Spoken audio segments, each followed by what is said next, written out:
My daughter-in-law locked me in the basement on my birthday, but I got my revenge and life stories. My name is Adeline Mercer.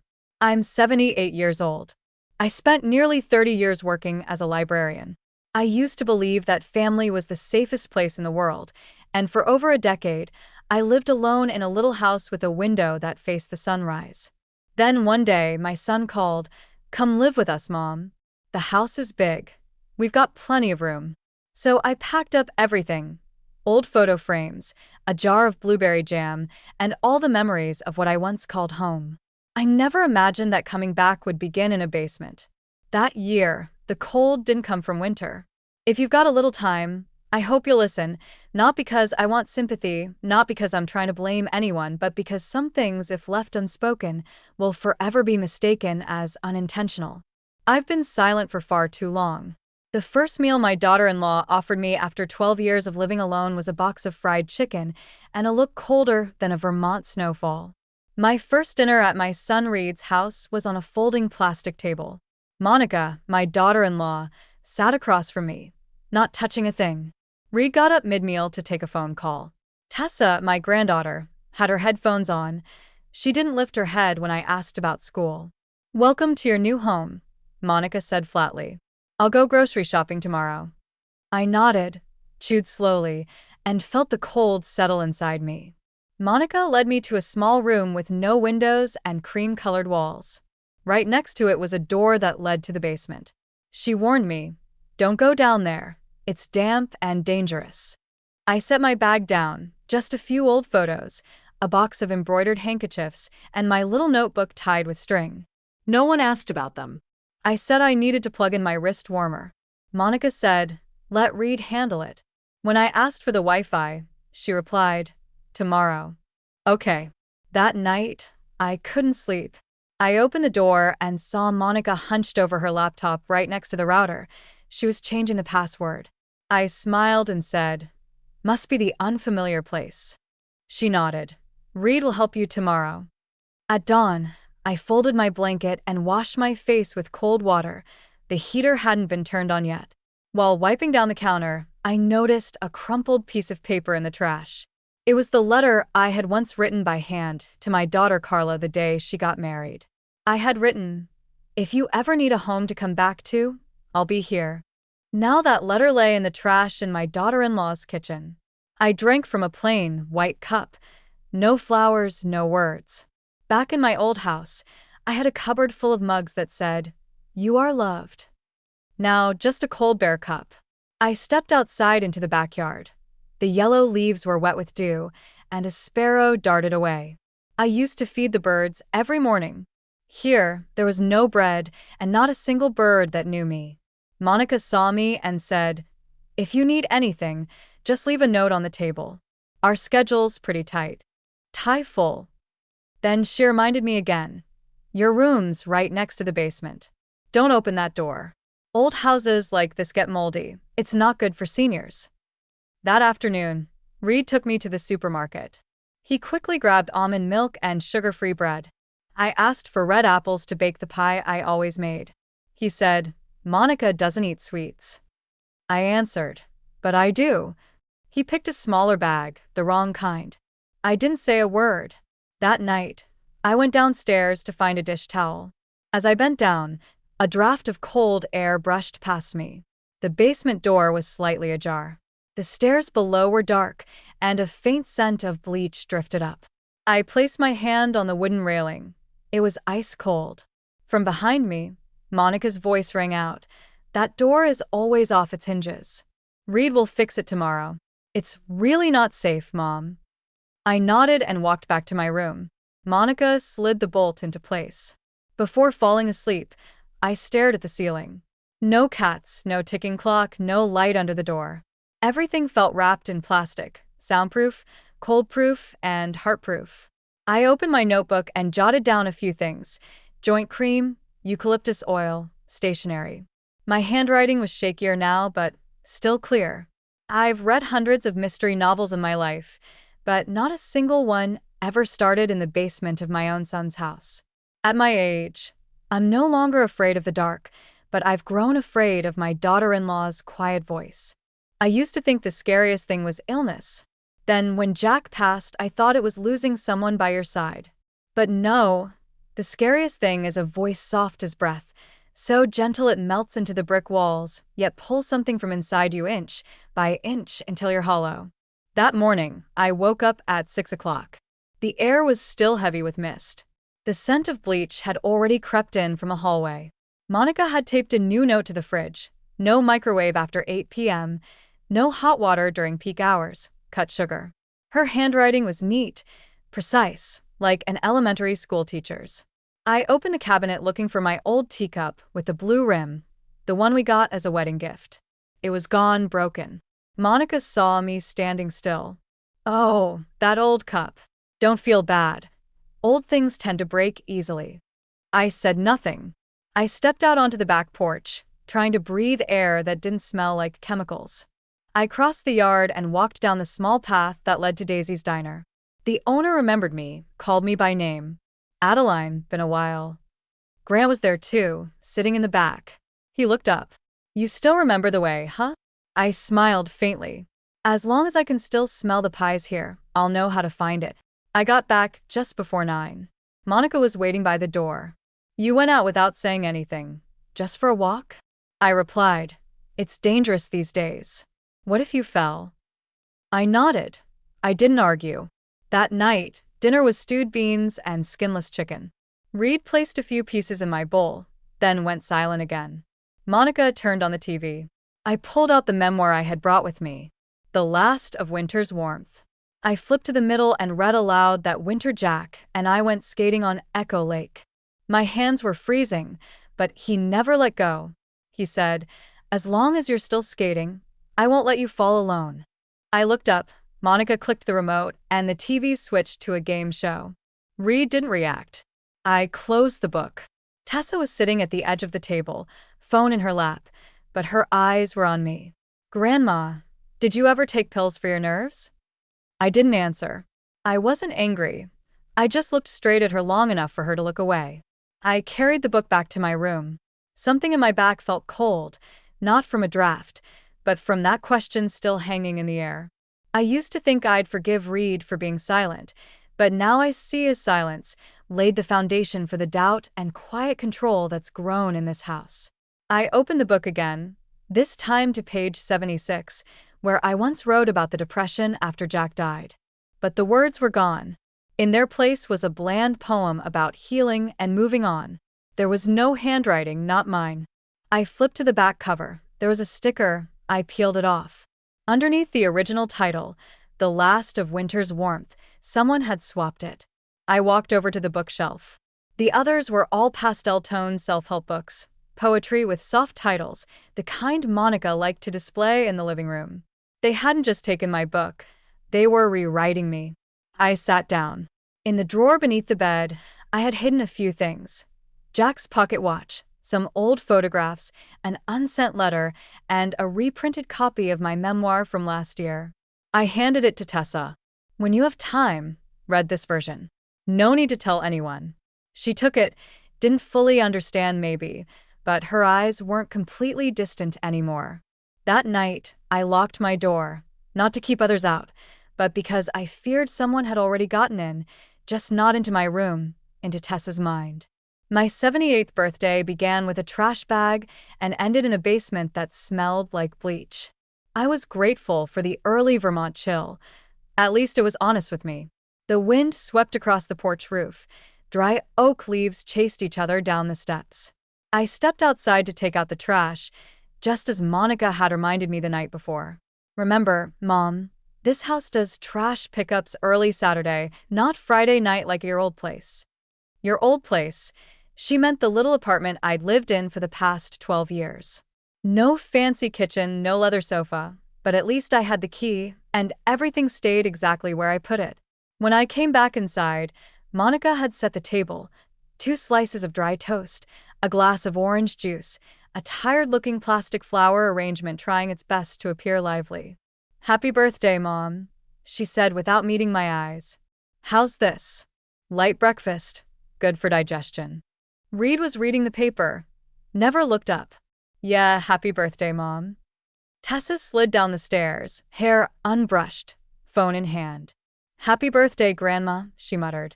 Ed took her seat like it was any other morning. I smiled. It's fine, I thought. Maybe lunch would be warmer. At 10 o'clock, Monica passed by my room. "Don't forget to wear the beige blouse I left in the closet." "Okay, we're having guests. Please don't wear that old sweater. It doesn't look good on camera." On camera? I didn't ask, just sat in front of the mirror, combed my hair, and quietly changed clothes. Her perfume still lingered on the collar. I thought of the apple pie I once taught Tessa to make. Last year, she still called me Nana instead of Grandma. I told her, "One slice of apple pie you bake yourself. That's the best gift I could ask for." No one remembered that the party was held in the backyard. Monica decorated with balloons and colored streamers, all stamped with the logo of some skincare brand. I knew right away she was live streaming. A tripod stood next to the cake table. Her phone was mounted with a selfie lens. "Hi everyone. Today we're celebrating the birthday of Mama Adeline, the woman who inspired me to care for my skin and love myself at every age." I stood like a stranger in my own celebration. No old friends, no neighbors, just a few women, probably Monica's colleagues, sipping wine and never once asking my name. The cake was sugar-free. The words on it read, "Stay radiant at every age." I looked around. No one was really talking about me. All the compliments were for Monica. What a wonderful daughter-in-law. So thoughtful to organize this. Reed handed me an envelope. "Mom, I figured you'd want to pick something yourself.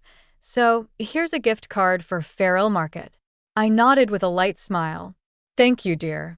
Tessa gave me one too. Inside was a spa voucher for non-invasive facial lifting, specifically designed for aging skin. I didn't blame her. She's 18 and Monica's been a diligent teacher. I turned my head toward the fence. Grant was there, hands in his pockets, giving me a small nod. I was about to wave him over, but Monica stepped between us. "He's not on the guest list. I have a content plan today. Please don't let anyone disrupt the story, okay, Mom?" I turned back to the table. My wine glass stayed untouched. My eyes burned, but I've learned not to cry in front of people who haven't earned the right to see it. Evening came fast.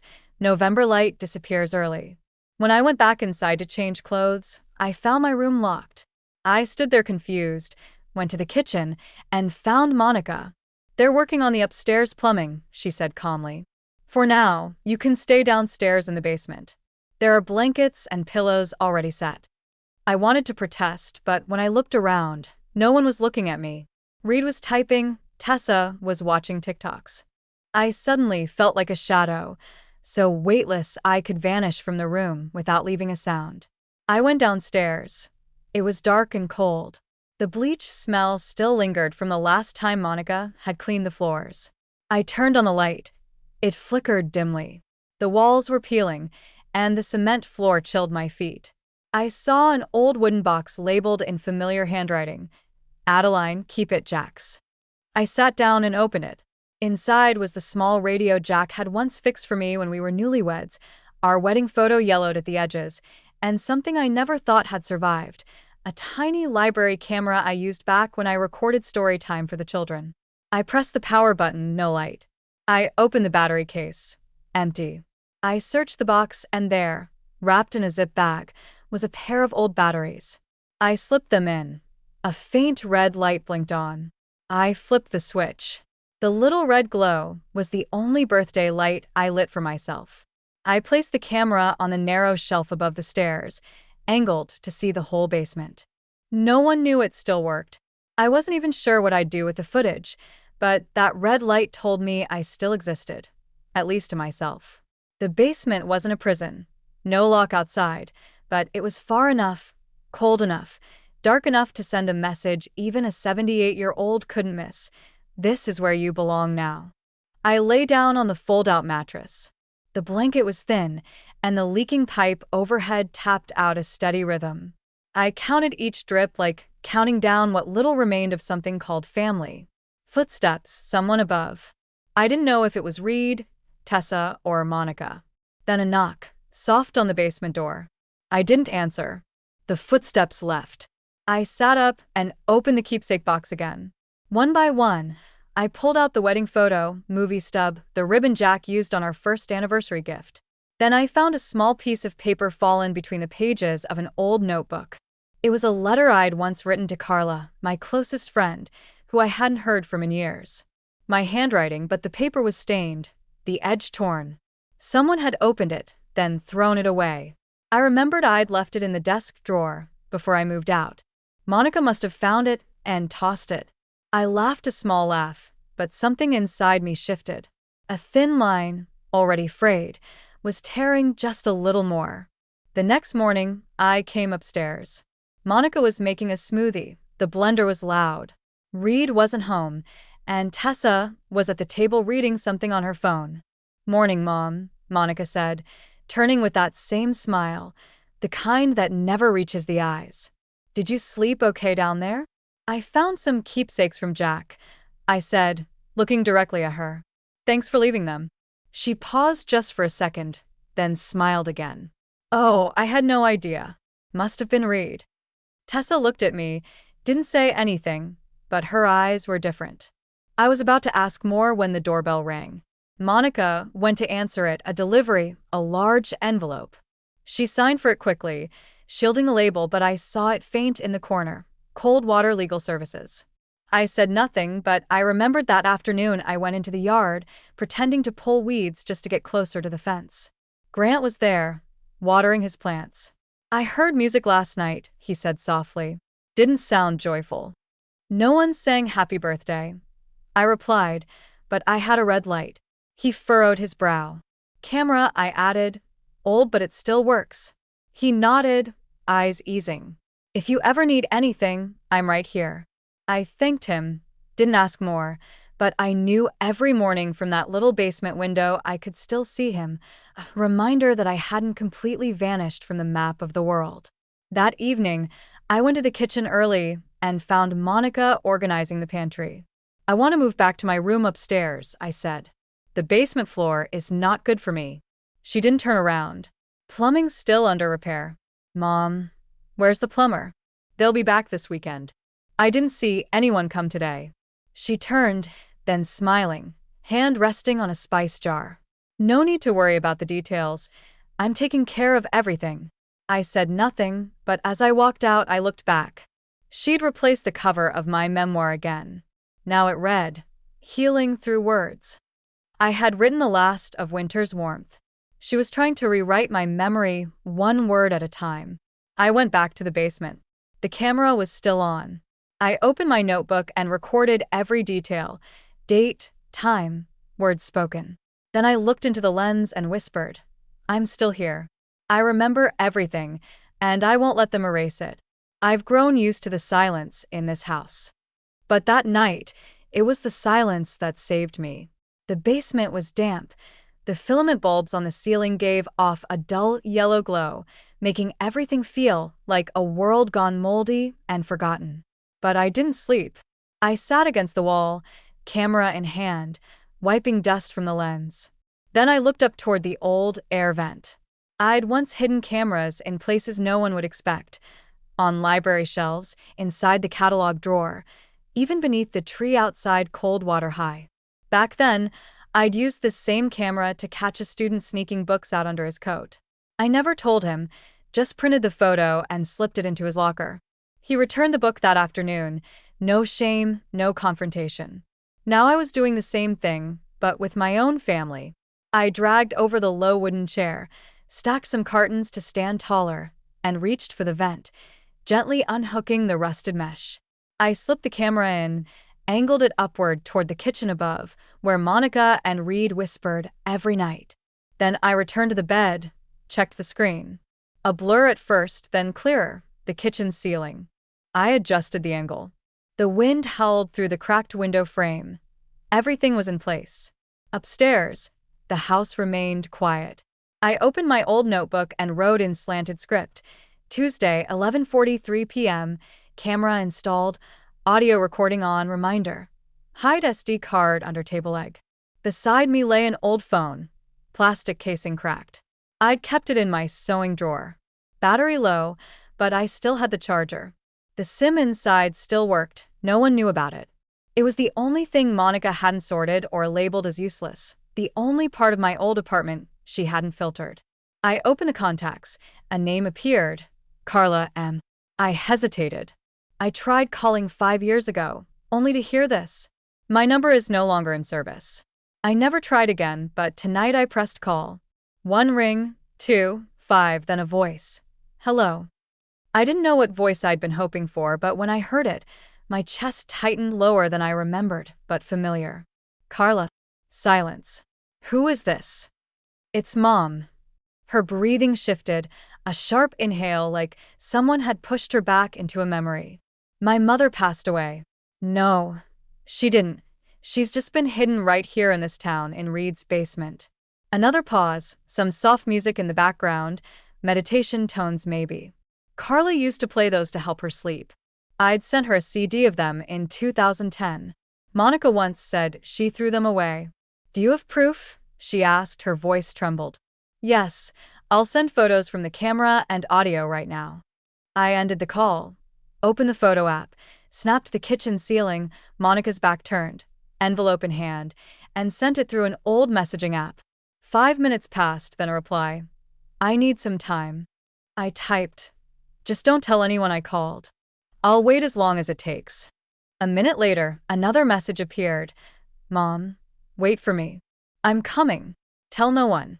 I erased the call log, removed the SIM, and tucked it into the old tin sewing box. The label, Whitman and Daughters, was faded but still there. I slipped it beneath dull needles and tangled thread, things Monica never touched. I turned off the light and sat in the dark upstairs. Footsteps. Monica, always her short clipped, certain, no hesitation. Her voice floated down through the floorboards. Tomorrow we go sign with the lawyer, okay? Both of us need to be there for the paperwork. Reed replied flat, but she's still lucid. Monica gave a soft laugh, like petting a cat only she could see. Lucid? You call hiding all day and using spy cameras lucid? I froze. She knew. No, she didn't. She was fishing. I'm just worried, she continued. What if she wanders off, leaves the stove on? We can't take risks anymore. Reed sighed. She raised 3 of us on her own. She doesn't deserve, Monica cut in. And I'm doing the same, keeping this family together. All I want is the legal authority to protect her. What's wrong with it? Silence, then clinking dishes, a sugar jar lid snapping shut. I closed my eyes, fingers gripping the edge of the blanket. Some truths don't need arguments, only documentation. Snow fell all night. The basement window was just a sliver, but through the frosted glass, I saw the white blur drifting down. It reminded me of New Year's shifts at the library when the whole town slept, and I read beside the fire at the back table. No one around, but I never felt alone, not like now. Now there were people, but the air was colder than snow. I opened the camera feed again. A figure passed. Reed. He carried a folder, looked around, set it on the table. Monica entered, placed another file beside it, a pen. I zoomed in. It wasn't just about money, it was about legal control. Grayson and Bell, the law firm. She had it all prepared. I recorded the time, the words, no anger, just readiness. Readiness is a form of love, a love for myself. The morning, a knock at the fence. I glanced at the feed. Grant stood there for a long time, looking at the house, empty hands but searching eyes. The door opened. Monica, his voice faint but audible. Anything strange going on in your basement? I held my breath. Monica laughed. Strange? What do you mean, Mr. Grant? I saw a little red light from the vent. Probably nothing. Must have been. Her voice was smooth as stone. Grant nodded, turned away, but glanced back once more longer. That night, I checked everything again. SD card safe, SIM hidden, recorder still running. I jotted a note in the notebook, folded it under the table. If anyone finds this, please don't assume I've lost my mind. I stayed quiet because no one wanted to listen. I turned off the light, lay back under the thin blanket, and for the first time in years, I slept in a basement, but with a promise glowing quietly in my chest. No one knocked on my door, but I knew up there they had started to hear the sound of my footsteps. The basement was quiet as always, but the air had changed, not from the cold but from something waiting. Around 9 in the morning, I heard the doorbell. Not the hurried ring of a delivery driver nor the neighbor's casual buzz. This one was slow, measured, as if the person pressing it had nothing to rush and nothing to fear. I stepped to the edge of the stairs, listening closely. The door opened. Carla Reed's voice, small, uncertain. "I want to see my mother." Calm, clear, every word like a firm stitch in the fabric of truth. A chair moved, shoes stepped into the house. Then Monica's voice, soft as silk, cold as steel. "Carla, what a surprise. You didn't say you were coming." "My mother is here." That's reason enough. The whole house seemed to hold its breath. I heard the sound of a tissue being pulled from a box, a teacup placed on a saucer, deliberate, stiff. I stood still, heart tight. I didn't know how Carla would look at me. 5 years of silence is not just a stretch of time, it's the distance misunderstanding builds. I heard footsteps on the stairs, 3 soft knocks. I opened the door. She stood there, dark green coat, hair tied neatly, a clipboard in her hand. Our eyes met, no tears, just a small nod as if she was saying, "You're alive, and I know now." Carla stepped in, no hugs, no soft greetings.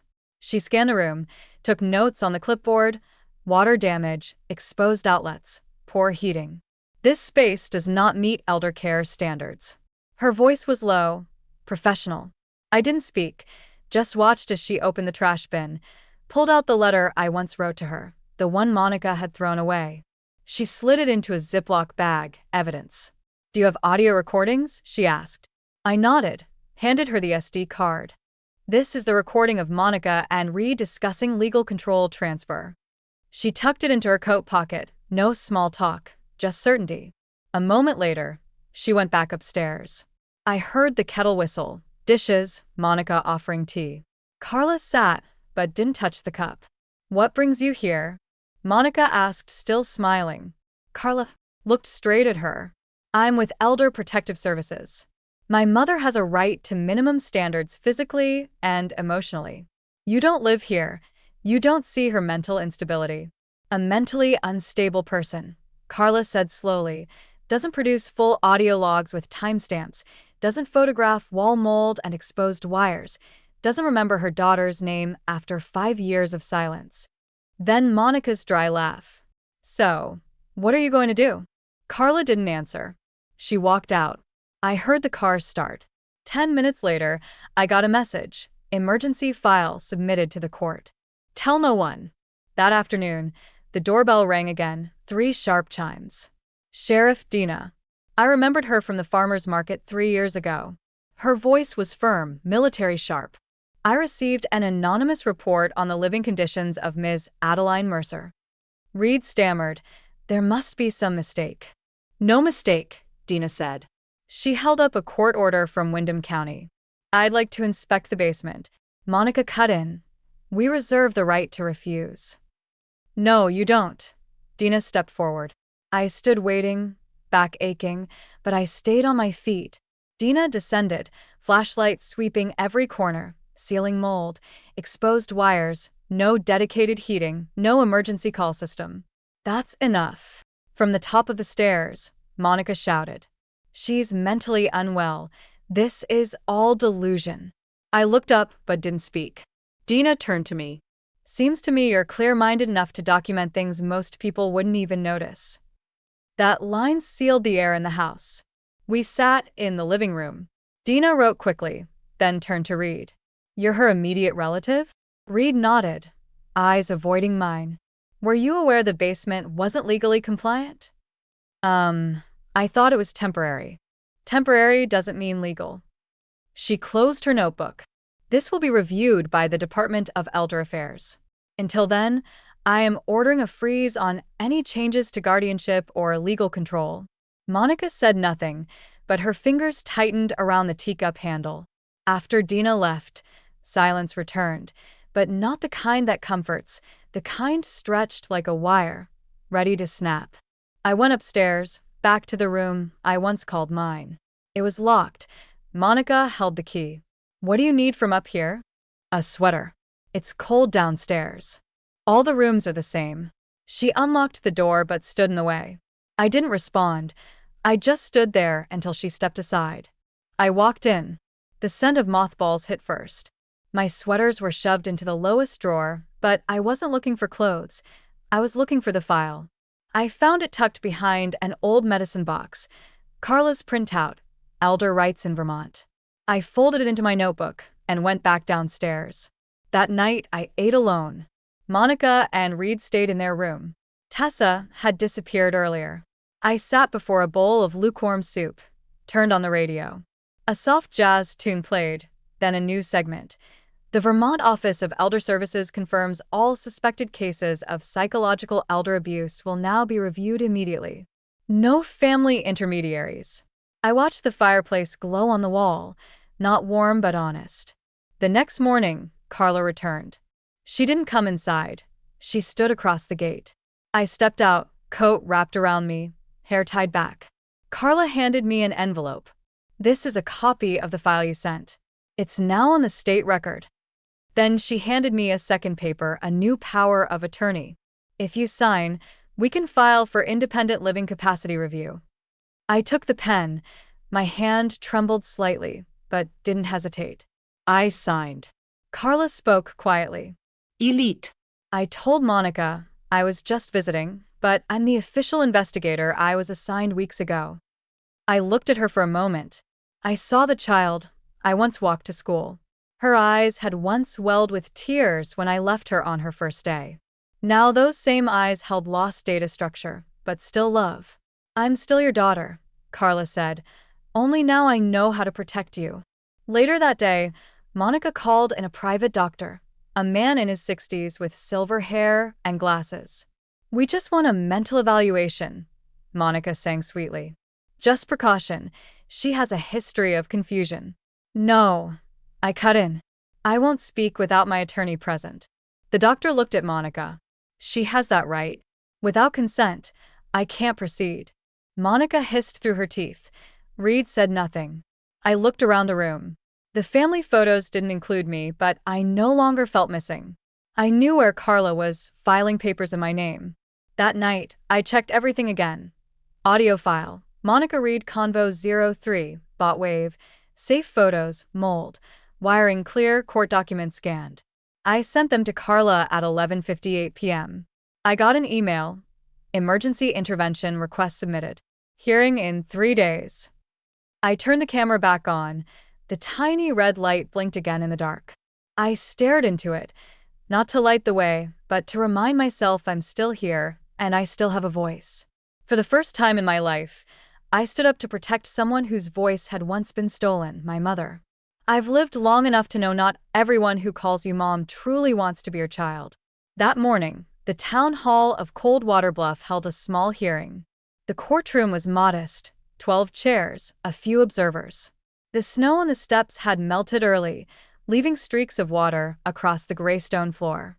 I sat in the middle, dark wool coat wrapped around me, manuscript in hand, my old memoir draft. Carla sat on my left. To my right, an empty chair that had once been reserved for Monica. She didn't come. Judge Rhodes, 70-ish and calm, looked up and read in a clear, steady voice. The petition for guardianship filed by Monica M. is denied.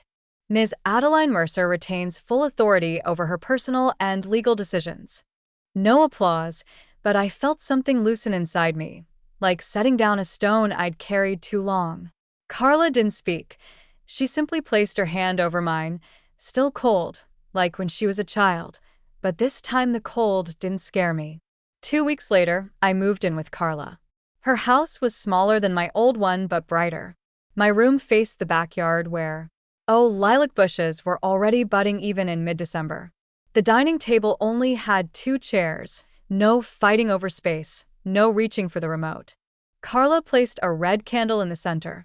This year let's use candles instead of blinking lights, she said. I nodded. Truth be told, I never cared much about decorations, but the truth behind that truth was that no one had ever asked me before.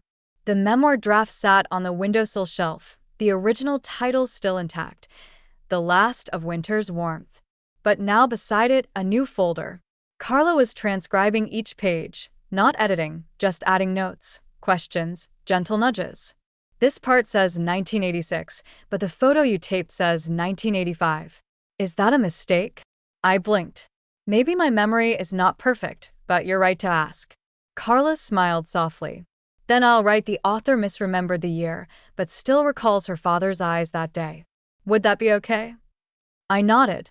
There are ways to heal that don't require rewriting, just someone willing to hold the truth as it is, flaws and all. On Christmas morning, the sun finally broke through after a long snowy night. The first rays landed right on the table where I always place my book.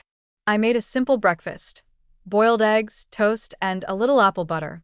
No need to ask who wanted what, just 2 plates, 1 pot of tea. We ate slowly, not much talking. I watched the red candle flicker, its light steady, not blinking but also not fading. Carla opened her laptop beside me. The screen read, The Last of Winter's Warmth, 2024 edition. Let's start wherever you want, she said. I gently stroked the spine of the notebook. Let's begin with the line. I once was forgotten in my own home, but this time you remember it for me. Carla nodded, her fingers glided across the keys. I read not loudly, not urgently, as if retelling a winter that had passed but never truly left. That afternoon, I went out to the garden. Carla was clearing snow from the walkway. I sat on the wooden bench, scarf around my neck, eyes closed beneath the cold sun. The sound of her shovel scraping the pavement reminded me of winters long ago, but this time no one was shouting, no warnings, no. It's too risky for someone your age. Just someone doing what needed to be done without expecting thanks, without needing my approval. When Carla came back inside, I saw a small blue box sitting at the door. No doorbell. No one at the gate. I picked it up carefully and opened it. Inside was a soft wool scarf, sea blue, neatly folded. No note, but I recognized every stitch. I had knitted it a year ago with Tessa sitting beside me, learning to loop each row. I held it in my hands. The yarn brushed my skin, a feeling without definition, like an apology never spoken out loud. Carla glanced over. Tessa? I didn't answer, just gave a small nod. We didn't need to name everything. Some things, when people grow up enough, just need to exist quietly, gently, without reply. That night, we sat at the little kitchen table. In front of us was the final draft, 200 pages, freshly printed. The ink still fragrant. Carla Plack. She placed her hand on the cover. We can't rewrite the past, she said, but we can write a different ending. I looked into her eyes. The sentence didn't need explanation. It wasn't just about the book, it was about both our lives. I picked up a pen and wrote on the last page, finished in Coldwater Bluff, December 25th. No acknowledgments, no optimistic closing line, just the date, because that alone proves I was here now, and I ended this with my own hand. After dinner, Carla played one of my old favorite pieces, instrumental, just piano and violin. I sat rereading each line. Some made me weep, some made me smile, but there wasn't a single sentence I wished to erase. When the kitchen light dimmed, I folded the last page, not to close a story, but to welcome a new season, a season that for once was not cold. I used to believe that being a mother meant spending your whole life standing behind others. But one day, I realized if you keep stepping back, people eventually stop noticing you're even there.